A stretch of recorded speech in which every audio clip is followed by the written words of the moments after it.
Kumbuka watu wa Mungu, kumbuka watu wa Mungu, ni vitu vya kujiombea, ni vitu vya kujiombea ili kushinda vizuizi vya mafanikio. Mungu ametukusudia tufanikiwe. Ni mapenzi ya Mungu kuona watu wake tukiishi maisha ya mafanikio. Ndio maana anasema, mpenzi, naomba ufanikiwe katika mambo yote na kuwa na afya yako kama vile roho yako ifanikiwavyo. Atukuzwe. Efeso 1:3 anasema, atukuzwe Baba wa Bwana wetu Yesu Kristo, aliyetubariki kwa baraka zote ndani yake Kristo kwenye ulimwengu wa roho. Kwa hiyo tumebarikiwa kwa baraka zote, na anataka tufanikiwe katika mambo yote. Na baraka ya kwanza aliyoiachilia Mungu kwa mwanadamu ni baraka ya kumfanikisha. Mwanzo 1:28 anasema, Mungu akawabarikia akasema. Akusema ndipo atoe baraka, alibariki ndipo akasema. Ni sasa na mtu anasema, hii baraka niliyokupa ni ya kwa ajili ya hii, au hii fedha niliyotoa ni kwa ajili ya kununulia 1, 2, 3. Kwa hiyo baraka alizoziachilia hapo mwanzo aliziachilia za kutufanya tuzae na kuongezeka, yani kutufanikisha. Kwa hiyo hii roho ya usingizi inamnyima mtu kupiga hatua, inamuondolea kasi ile speed yake katika hatua, au inakamata hatua zake. Kwa nini? Angalia kitabu cha Zaburi 76 mstari wa 6. Zaburi 76 na mstari wa 6 anasema hivi: kwa kukemea kwako, Mungu wa Yakobo, gari na farasi wameshikwa na usingizi mzito. Kwa kukemea kwako, Mungu wa Yakobo, gari na farasi wameshikwa na usingizi mzito. Wameshikwa na nini? Na usingizi mzito. Huu usingizi haukamati tu watu, unakamata na vitu. Anazungumzia gari na farasi. Ina maana usingizi unaweza ukakamata biashara yako. Usingizi unaweza ukaingia kwenye mradi wako. Yaani vile vitu vikawa ni vitu vinasinzia, badala ya kusogea na kukua na kuongezeka, vinakuwa vimesinzia, yani vimesinzia. Hakuna chochote kinachotokea. Kwa hiyo usingizi unaweza ukashika kitu chochote. Usingizi unaweza ukaingia kwenye biashara, usingizi unaweza ukaingia kwenye huduma, usingizi unaweza ukaingia kwenye mifugo, usingizi unaweza ukaingia kwenye ujenzi. Unakuta mtu anaanzisha ujenzi, nyumba mpaka inabadilika inakuwa ya kijani, msingi unakuwa wa kijani, nyumba inafika kwenye linda mpaka inabadilika inakuwa nyeusi. Usingizi ulishaingia hapo tayari. Usingizi unaweza ukaingia kwenye mahusiano, na mahusiano miaka si mingapi hata hamjulikani mnaenda mbele au mnarudi nyuma. Usingizi unaweza ukaingia kwenye ndoa, hamna chochote kinachotokea. Umeona? Kwa hiyo usingizi unaweza ukaingia kwa mtu na unaweza ukaingia kwenye vitu. Bwana Yesu asifiwe. Mnanielewa sijui? Kwa hiyo usingizi unaweza ukakamata vitu. Mikono yako inaweza ikakamatwa na usingizi. Miguu inaweza ikakamatwa na usingizi. Hiyo biashara yako inaweza ikakamatwa usingizi. Kwa hiyo tunapokwenda kuomba leo kwa ajili ya kuishughulikia hilo ya usingizi, hakikisha unaomba kwa kina. Unaweza ukawa uelewi kwa nini uko hivyo au kwa nini mambo hayaendi kama ulivyotaka. Kumbe usingizi umeishaingia kwenye vitu vyako. Usingizi ushakamata miradi yako. Kwa hiyo usingizi wa kipepo au usingizi wa kiroho au mkamati tu mtu, unakamata vitu. Kwa nakumbuka hapa kuna mtu alishawahi kusema, kwa kweli mimi napenda kusinzia. Huyo usingizi umemkamata yeye na umekamata vitu. Bwana Yesu asifiwe. Hebu angalia kitabu cha Waefeso 5. Soma mstari wa 14. Tunasoma kuanzia mstari wa 14 mpaka mstari wa 17. Waefeso sura ya 5 mstari wa 14 mpaka wa 17. Anasema, vivyo usema, amka wewe usinziaye, ufufuke katika wafu, na Kristo atakuangaza. Basi angalia sana jinsi mnavyoenenda, si kama watu wasio na hekima, bali kama watu wenye hekima, mkiukomboa wakati, kwa maana zamani hizi ni za uovu. Kwa sababu hiyo msiwe wajinga, bali mfahamu ni nini yaliyo mapenzi ya Bwana. Lakini huwezi kujua yaliyo mapenzi ya Bwana bila kuamka. Ukiwa umesinzia, hayo mapenzi ya Bwana utayajua. Umeelewa? Amka wewe usinziaye. ufufuke. Kwa hiyo usingizi unaleta mauti. Usingizi unaleta mauti. Mtu akisha sinzia, roho ya mauti inaingia. Bwana Yesu asifiwe sana. Kwa hiyo ukishaona usingizi wa kipepo umekuvamia, ujue na mauti iko hapo hapo. Ndio maana amesema amka wewe usinziaye, ufufuke katika wafu. Haleluya. Kwa hiyo roho ya usingizi inaleta mauti. Lazima uamke wewe uliyesinzia. Nimekwambia usingizi wa kipepo au usingizi wa kiroho au mkamati tu mtu, unakamata na vitu.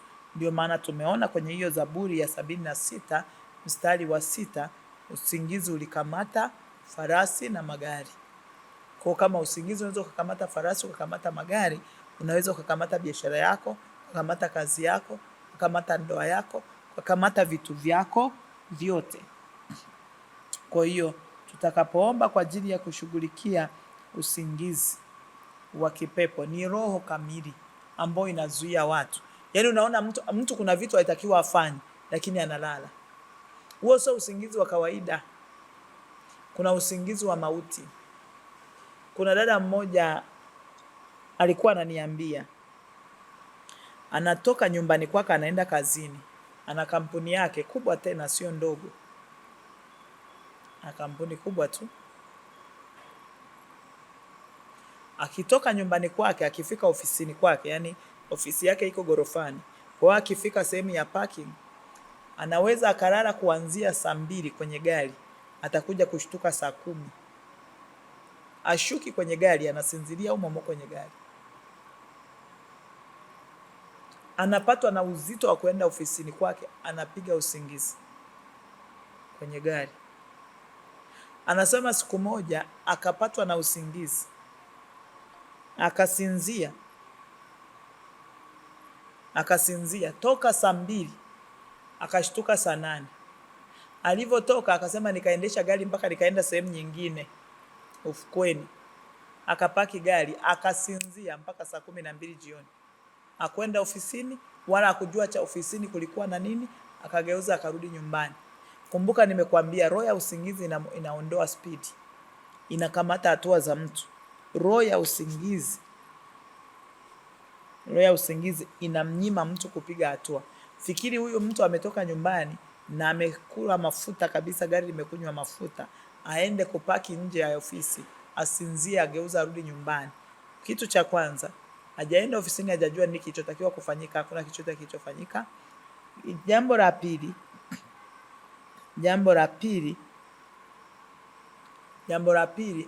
hasara mafuta. Kwa ile ya usingizi inakula hata vile vilivyokuepo. Bwana Yesu asifiwe, watu wa Mungu.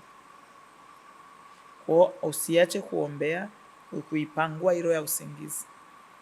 Unakuta mtu anasinzia. Kuna siku moja ananiambia huyo anatoka huko Posta, alishikwa na usingizi akiwa anaendesha gari. Anakuambia Mungu tu kilichofanyika, Mungu alimuinulia malaika. Pikipiki ikawa inamfuata nyuma. Yaani yule pikipiki alivyoona tu jinsi namna anavyoendesha, akawa anamfuatilia, magari yanampisha. Baadaye kukaa kwenye site yake, anahama, anaenda huko, ni usingizi. Breki ya kwanza, yani usingizi ulikuja kumwangushia wapi? Yani gari alikupinduka, ila aligonga kukingo wa barabara, haya manini yanayojengwa pembezoni mwa barabara, na liligonga kapasua tairi ya mbele. Ndio gari kusimama hapo, na yule bodaboda anamwambia nimekufuatilia toka Mnazi Mmoja, kwa sababu nilikuwa najiuliza hivi huyu mtu amepatwa na kitu gani mpaka magari yanampisha. Yani ametoka Mnazi Mmoja, amesinzia, ajui nini kinachoendelea, alikuja kushtuka, amegonga ukingo Kinyerezi Mbuyuni, karibia na roundabout. Fikiria hiyo roho ya usingizi. Ni usingizi wa kawaida, huo ni usingizi wa mauti. Ndio maana nimekwambia roho ya usingizi inabeba mauti. Ndio maana amesema amka wewe usinziaye, amka wewe usinziaye, ufufuke katika wafu. Roho ya mauti inaenda na mauti, roho ya usingizi inaenda na mauti. Amen, watu wa Mungu. Kwa hiyo hakikisha unaomba. Kuna vitu haviendi, haujarogwa, kwamba kuna mchawi amekuja ameniroga, umeachiliwa roho ya usingizi. Umeachiliwa roho ya usingizi. Hatua zako zimekamatwa, umeondolewa spidi, umewekewa uzito, mauti imekaa hapo. Amen. Kwa hiyo leo tunapokwenda kuomba kwa ajili ya hii roho, hakikisha unaomba sawasawa. Hakikisha unaomba kisawasawa. Mathayo 27:51 mpaka 54. Mathayo 27:51 mpaka 54. Neno la Mungu linasema hivi: Tazama, pazia la hekalu likapasuka vipande viwili toka juu hata chini. Nchi ikatetemeka, miamba ikapasuka, makaburi yakafunuka, ikainuka miili mingi ya watakatifu waliolala. Waliofanyaje? Waliolala. Nao wakiisha kutoka makaburini mwao baada ya kufufuka kwake, wakauingia mji mtakatifu, wakawatokea wengi. Mstari wa 54. Basi yule akida na hao waliokuwa pamoja naye walimlinda Yesu. Walipoona tetemeko la nchi na mambo yaliyofanyika, wakaogopa sana, wakasema, hakika huyu alikuwa ni mwana wa Mungu. Unachotafuta nini? Au waliolala, waliokuwa wamelala, waliokuwa wamefanya nini? Waliokuwa wamelala, walikuwa wameuliwa, yani walikuwa wamepatwa usingizi wa kipepo. Sasa usingizi wa kipepo ukaachilia mauti. Hawa watu wakazikwa, vitu vikafa, vikapotea. Kumbe vitu vinaweza vikafa, usingizi ukaingia, vitu vikafa, vikaharibika kabisa. Kwa hiyo leo tunapokwenda kuomba, hakikisha unakataa, unaipangua kabisa hiyo roho ya usingizi. Unapangua kabisa roho ya usingizi wa kipepo katika jina la Yesu.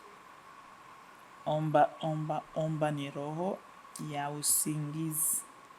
Usingizi wa kipepo ambavyo unatuondolea spidi.